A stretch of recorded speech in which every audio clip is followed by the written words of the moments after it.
This is Pet Life Radio. Let's talk pets.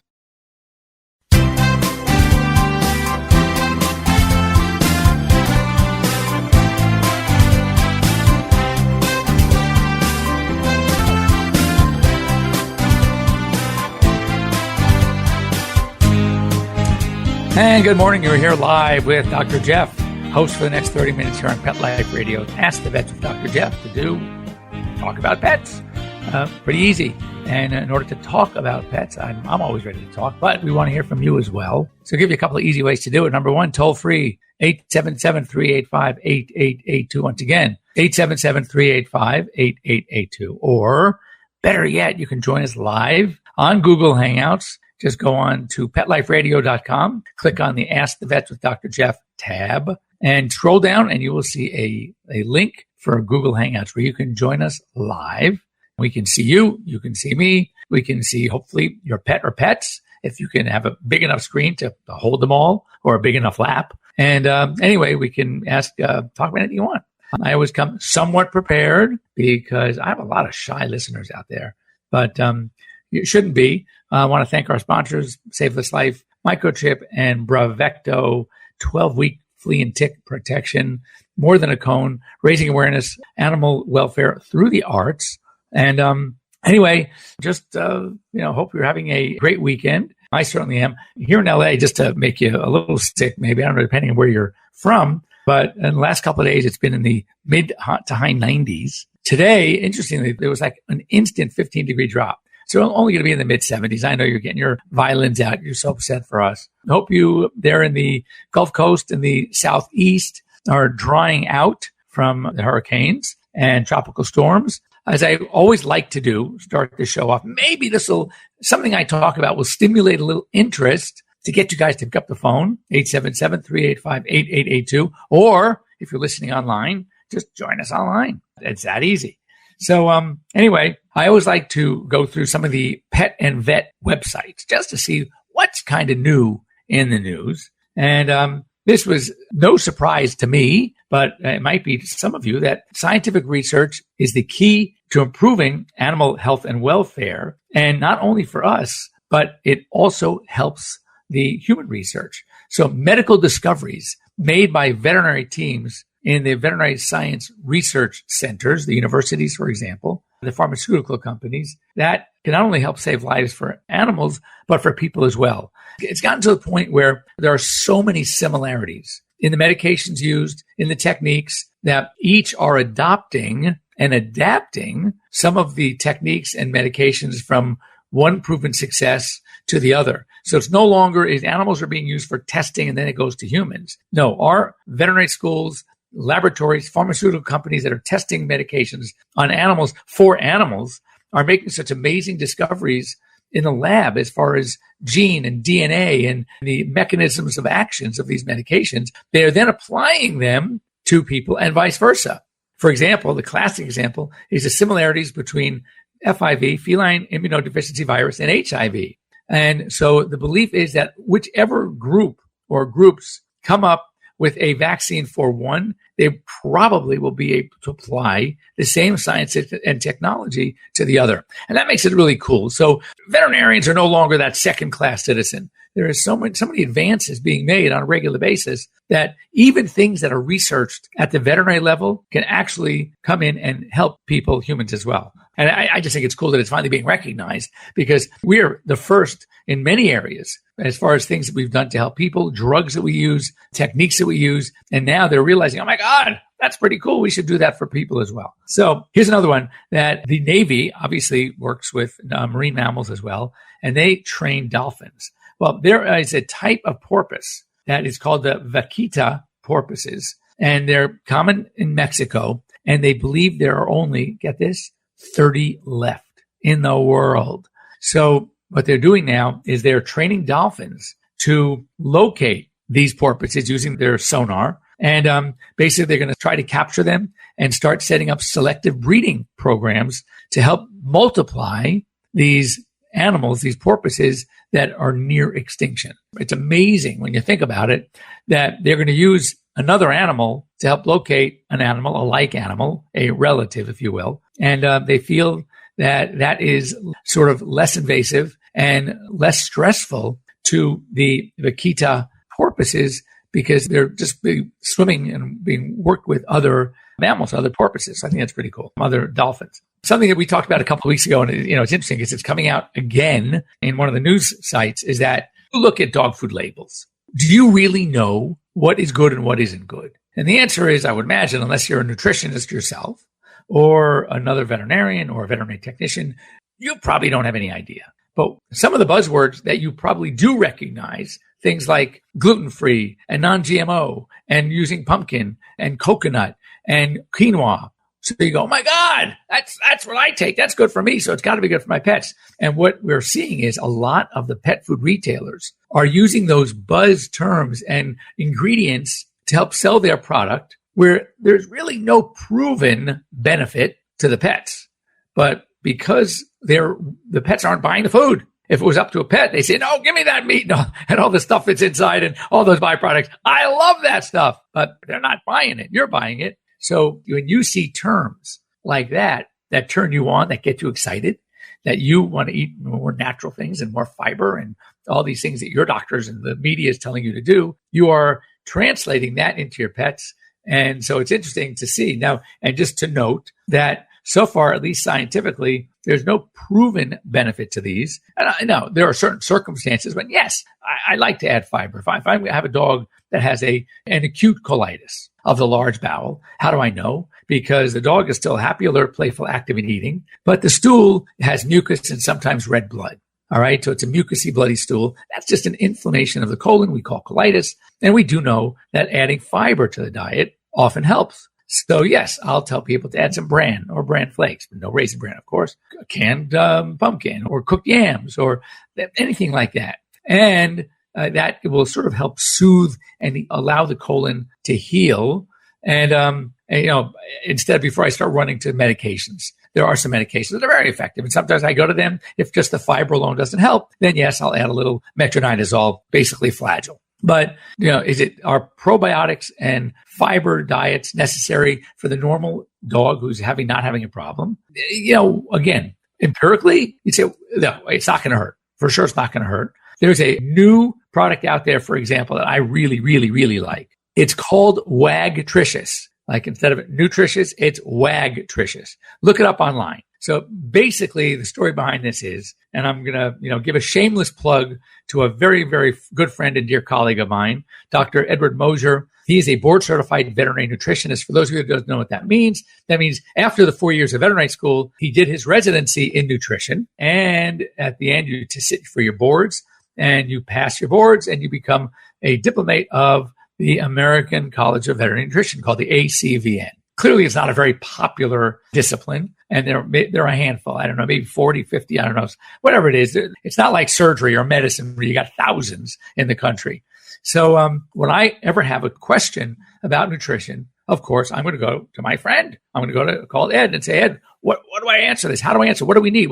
And one of the things that so many people want to do, and I'm sure many of you out there are some of these people, you look at the ingredients of an ingredient deck and you got all these vitamins. How do you do that? Just by making home foods. And the answer is, I don't really know. I'm not a nutritionist, but I will call Dr. Mosier. So what he did was, part of the things is, because I've been teasing about doing this, he created some basic supplements, powders called Wagtricious. He's got a line of multivitamins. He's got a line of super minerals, which should be given to any dog, every dog who is eating a home cooked meal or is possibly not eating foods that are certified by the AFCO. It'll take anything you feed them and bring it up to snuff. It'll bring them up to the standards of AFCO as far as the 26 essential vitamins, minerals, whatever it is. Then he has other products, and these are either is a balanced supplement of the glucosamine and MSM, chondroitin, all the things that you need for joints. So any older dog would benefit tremendously by using Flex. And in one packet's good for like 2 months. So it's so cost effective. The fiber, obviously, is a really blend of healthy fibers that can help your gastrointestinal tract, colon health, etc. And lastly, the biotics, which is good, and probiotics and prebiotics. And again, names that you would recognize, but they are extremely cost effective You can find this stuff online. And anyway, it's really good stuff. So if you have any problems, if your animals are having any issues with what appears to be unhealthy, they don't have that energy. They're not up to par when it comes to their joints. So you have an older, large breed dog that's starting to slowing down. Think about Trish's, because I will tell you, I know this guy, I trust this guy, and it really does help you. So now with reckless abandon, if you want to feed home cooked meal, you want to, take some of your, cook up some chicken or steak or beef or bison or veal, whatever it is you want to feed, and you want to make it nutritionally sound and complete, then now you can do it easily at home. So anyway, just cautious when you read those labels, that understand, you can still do it, but understand, don't kid yourself that you're doing it more because of you and possibly less so because of your pet. Let's see, exercise. This is for us, and it can help prevent depression. Studies show that adults who don't exercise had a 44% greater chance of becoming depressed than adults, and get this, who exercise at least 1 hour a week. 1 hour a week. Tell me who of you out there cannot give 1 hour to exercise. Just set it aside. And I think that's very easy. It's an easy devotion to devote 1 hour a week to exercise. Hopefully most of us are doing more than that. But if you want to try to avoid clinical depression, there's your answer. Here's one. We talked about this a couple of weeks ago, and it's getting worse. Now the count is up 55 cases of people with Campylobacter bacteria that they believe got it from pups. It's transmitted through pups. And the common ground were these puppies that were sold at some of the Petland stores across the country. Now, I needn't tell you, I'm sure you know it already. If you don't, I will confirm that still the pet shops out there, especially the pet shops in malls that are out there still selling pups, they're outlawed in California. We don't see them at all anymore. And I'm sure many states have outlawed them. But those that still have them, don't kid yourself. These dogs are not being bred in great breeding situations by legitimate, honest breeders. They are being bred en masse in puppy mills across the mostly Midwest. And so no doubt, no surprise that some of these pets are not the healthiest. So recommendations, if you are going to buy pets from pets, and don't get me wrong, I've treated a zillion of cute, adorable pets. One of my dogs, I used to check animals for a local mall pet shop 20 some odd years ago. And it was a cute story. They lost their lease. So I used to go with my kids on Sunday to check the animals. And I walk into the store and it's like the shelves are empty. So I said, well, guys, what's going on? They go, oh, I thought you knew. We lost our lease. Next week is our last week. Our last day, next Sunday. We close after next Sunday. So anyway, their inventory of puppies and kittens was down to like 5 dogs. And one of them was this little cute rat terrier. And my kids were bugging me, Dad, let's get this dog. Meanwhile, come on, really? I already had 4 dogs at home. I only have a California King. I can only fit so many dogs and cats in the bed. And I said, well, I'll tell you what. I thought this was safe. I said, if the dog is still there next week, then we'll take it. I figured that made them happy. And of course, I'm figuring out there's no way this dog's going to be here in a whole week, right? So anyway, the following Sunday, we walk in the store. Now the shelves are like really empty. And there is one dog left in the store. And who was it? My little rat terrier. So sure enough, we took her, and it turned out to be one of the best dogs I've ever had. And oh God, she was so cute. And even though my other dogs were big, I had 2 Labradors at the time, and she was the boss. It was unbelievable. And anyway, yeah, that's little Millie. So she lived like almost 17 years. Just to say, yes, these dogs can be great as well, but their breeding, their histories are somewhat suspect. It makes me a little nervous. So if you can avoid buying pets from a pet shop, as I always say, adopt, don't shop. And more and more pets presenting with resistance. We're seeing resistant skin bacteria, Staph epidermidis, and Pseudostaph intermedius. Then they have Pseudomonas for ear infections. We have Enterococcus and Salmonella from GI and the urinary tract. So we're seeing more and more of these bugs are resistant to our standard antibiotics. Why? Because the inappropriate use of antibiotics, either starting and stopping too short, maybe after only 3 days. So who's left after 3 days? Obviously, the weaker one died within the first 3 days. The stronger ones are left to breed, and they multiply. Then also issues with using antibiotics prophylactically. At times, you really don't need to. So it's really up to the veterinarian to educate clients, and for the veterinarian, him or herself, when to use an antibiotic and when not. Just because you do something, if it's a sterile procedure and everything is fine, don't send them home on antibiotics. There's no reason. I mean, my bacteriology professor at UC Davis, of course, long gone, he used to say he wanted a culture Don't ever start an antibiotic without culturing first. Which again, when you get to general practice, that's kind of impractical. So I get it. But we have to use our better experience, use better judgment, etc. Anyway, we're about that time of the show. We have to take a quick break, which will be a quick break. So don't go away. We're back from our sponsors and we'll be right back. We'll be right back, right after these messages. Stay tuned. As a dog, I know a lot about fleas and ticks, so trust me when I say no other tasty chew protects dogs as long as Bravecto. One Bravecto chew keeps fleas and ticks away for up to 12 weeks. Be a good human and ask your vet about Bravecto. Bravecto may cause vomiting.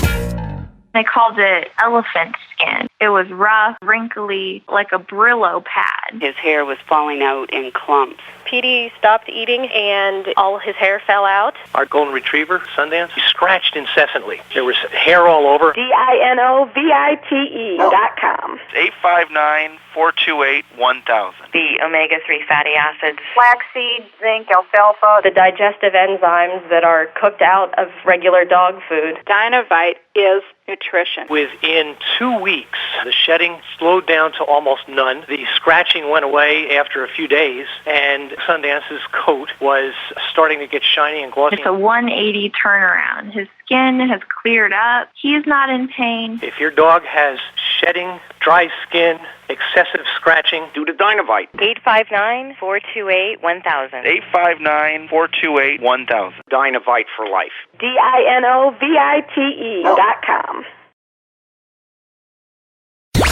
Let's talk pets. Let's talk pets On Pet Life Radio. Pet Life Radio. PetLifeRadio.com. Let's talk pets. Let's talk pets On Pet Life Radio. Pet Life Radio. PetLifeRadio.com.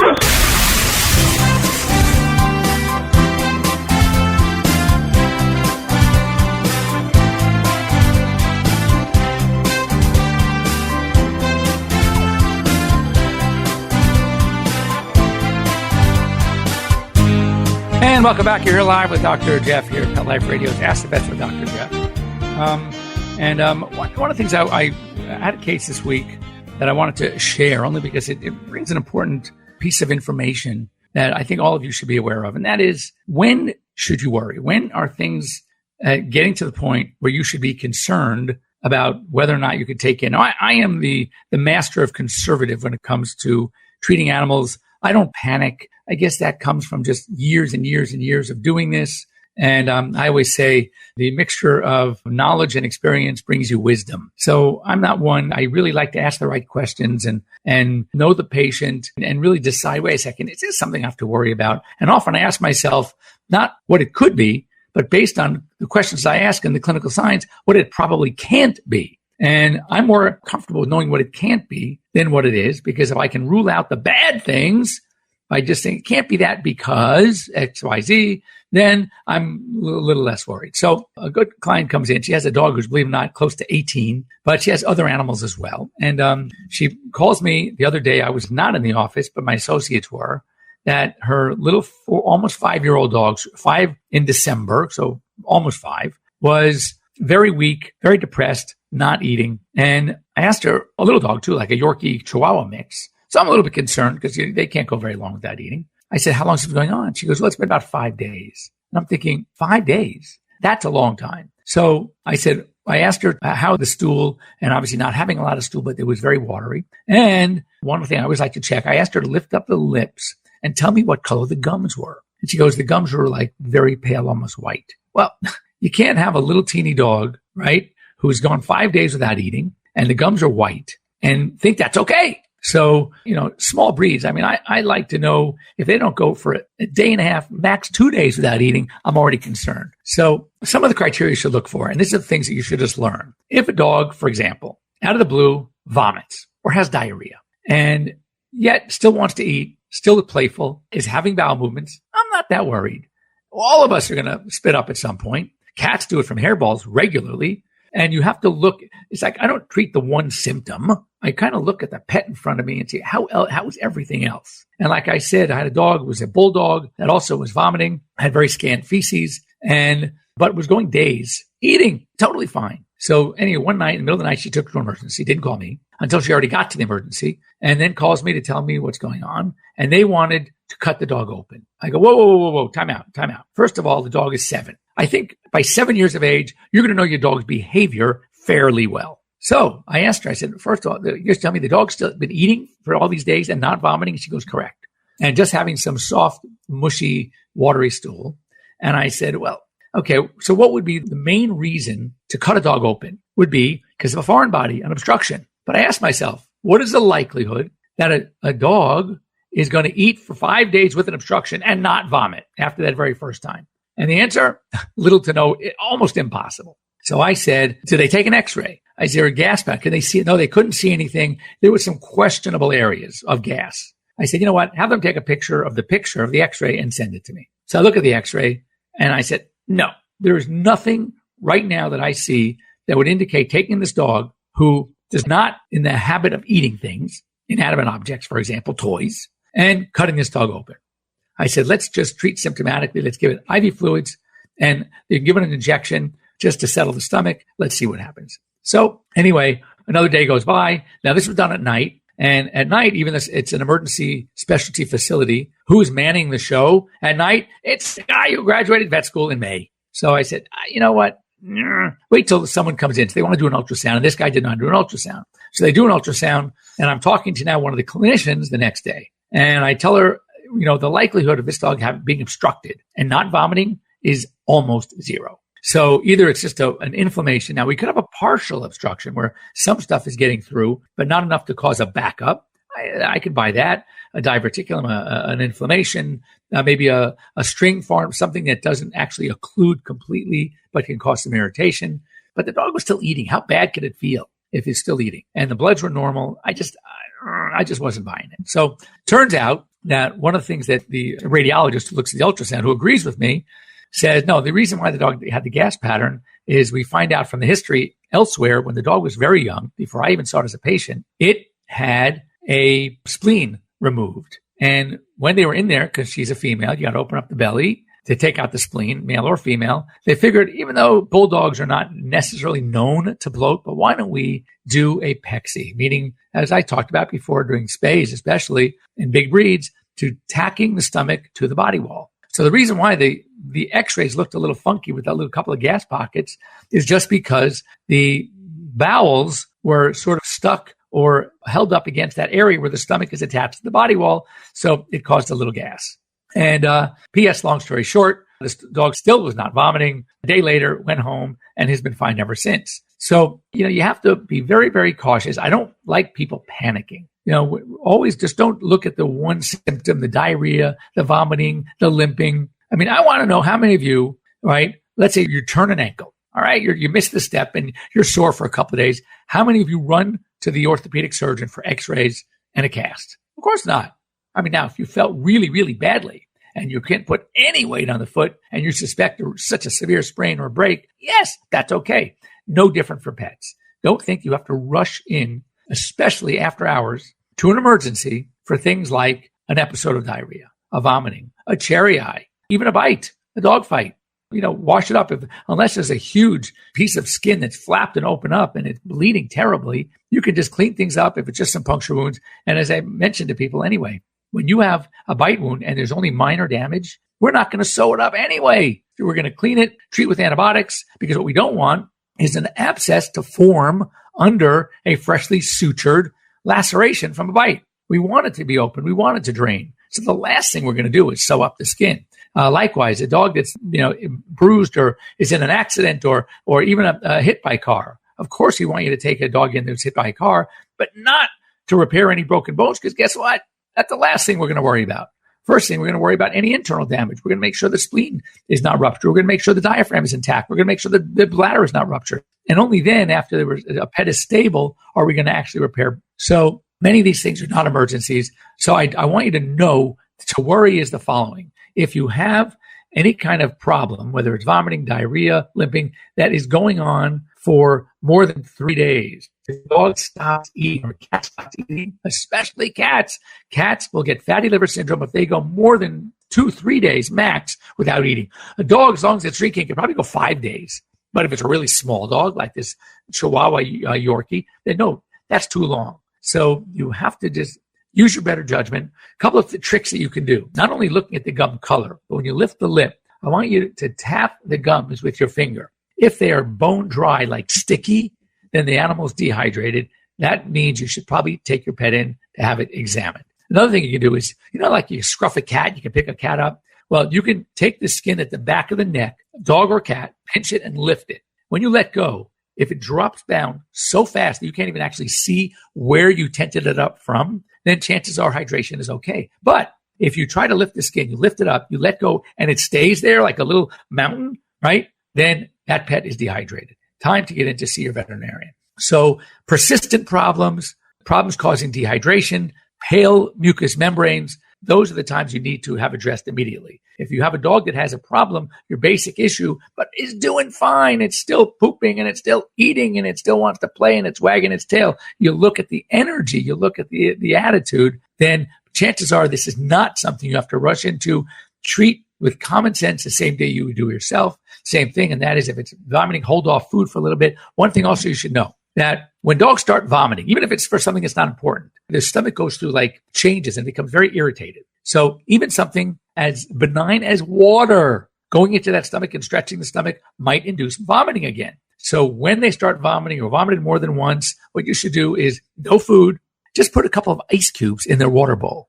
Because that way, as the ice melts, they can drink water, but they're only getting small amounts at a time. They can't get enough to stretch the stomach. And do that for a day or so. And if the dog goes 24 hours without vomiting, then you can start small amounts of food. Don't give a regular meal. Use common sense, small amounts at a time. If it eats, fantastic. You should feel great. If it does not vomit, then an hour or two later, give a little bit more. Hour or two later, give more. Slowly, gradually get them back onto the routine. If, however, that you've done great and now you feed them for the first time just a little bit of food, it's a good sign that they eat. But then they vomit again, time to see your veterinarian.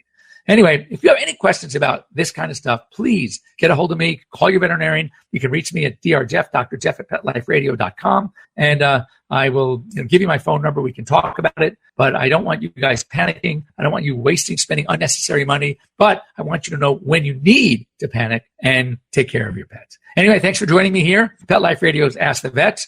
Once again, thanks to Bravecto, Save This Life, and More Than a Cone. And stay tuned. We will see you here next week. We might have a very important guest I'm trying to get. I don't want to tease you yet, but maybe we'll tease you online once I confirm. Anyway, have a great week, everybody. And Dr. Jeff signing out. Let's Talk Pets, every week on demand, only on PetLifeRadio.com.